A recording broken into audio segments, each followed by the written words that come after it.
Topping today's news, police uncover a major gun and drug smuggling operation. Today is Flag Day in the Bahamas, which kicks off the independence celebrations. Police believe arson to be the cause of a home and vehicle fire in Coral Heights, and the Coalition of Independents named 5 more candidates.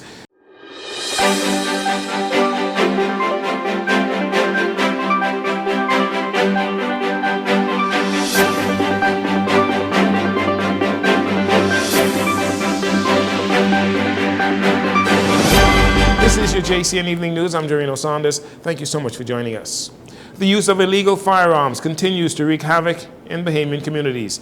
Seeing that the Bahamas does not manufacture guns, many Bahamians continue to ask, how are the guns getting into the country? Well, during a special briefing at the police headquarters on Monday, Police Commissioner Jcn News shared details of a recent seizure of more than 24 illegal firearms during a joint operation with Bahamas Customs over the weekend, shedding some light as to how guns are being smuggled into the country. On Friday, 27th of June 2025, we received certain information. Acting on that information, we mounted an operation along with Bahamas Customs officers.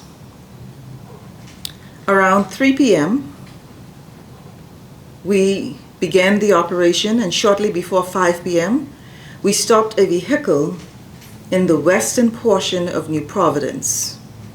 Upon searching that vehicle, which contained a number of household appliances, we found what you see here today: 25 firearms, illegal firearms, an assortment of ammunition. I think it's 5,216 rounds of ammunition, and 49.6 pounds of marijuana.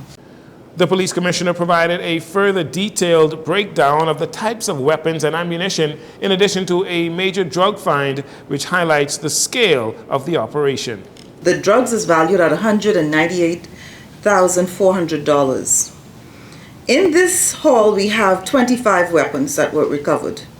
2 of them are revolvers, 11 of them are pistols, 1 of which is a ghost gun, 12 of them are rifles, 9 of which are ghost guns, and of course 29 magazines, 24 packages of what we know now to be marijuana, 24 packages which contain ammunition in the amount of 5,216. There have been 43 murders recorded so far this year, a vast majority of them as a result of illegal firearms. So far, 1 person has been arrested in connection with this latest gun bust. Police investigations, though, continue as they try to uncover who the individuals are or the organizations are involved in such an elaborate smuggling scheme that undermines the safety and security of law-abiding citizens and residents here in the Bahamas. Following that major bust on Friday, Police Commissioner Jcn News is calling on the public and frontline agencies to remain vigilant. Commissioner News also stressed the importance of collaboration across all enforcement agencies, from customs and immigration to the defense force, in stopping contraband before it hits the streets. Well, we will again encourage members of the public who have information of what illegal items are being imported into our country to please share the information with us. We will again ask our brothers and sisters on the front line in Bahamas Customs, in the Royal Bahamas Police Force, Defense Force, and Immigration to be vigilant when we're dealing with matters, because if they're vigilant, if they are paying attention to what it is they're expected to do, then we will be able to confiscate these items before they get onto our streets. The weapons and drugs were hidden inside imported household appliances, such as refrigerators and stoves. She says 1 person is in custody, but the investigation again is ongoing as authorities believe there are others that are involved. The commissioner was pleased that the firearms did not make it into the streets, and the operation prevented them from being sold or used to incite fear and violence. One of these magazines, I do believe, is a drum. In fact, 2 of them are, which means that they can carry multiple rounds of ammunition. And we don't need we don't need these kinds of weapons on our street, because they will certainly continue to create fear and can, if we know in the hands of the wrong people and in places where there are large crowds, can cause plenty havoc. Knowles thanked the public for its support and urged media to highlight the work being done to protect Bahamian families from the threat of gun violence and illegal drugs. Today is Bahamas Flag Day, and it marks the official start to the 52nd Independence celebrations. Flag-raising ceremonies were held around the country, including at Government House, the National Independence Secretariat, and at the Ministry of Education. During the ceremony at the Ministry of Education, the Minister of Education, Glenys Hannah Martin, spoke on the importance of the occasion. We have to be cognizant that while we have come so far, we still have a far way to go. But on occasions like this, we celebrate our oneness, our love for each other, our love for our country. Today we are celebrating our flag, the aquamarine, the gold, and the black. Colors carefully chosen to reflect the dignity and the power and the beauty of the Bahamian people. I am proud to be a Bahamian. Proud. The Bahamas will observe its 52nd year of independence on July 10th with an elaborate celebration at Clifford Park.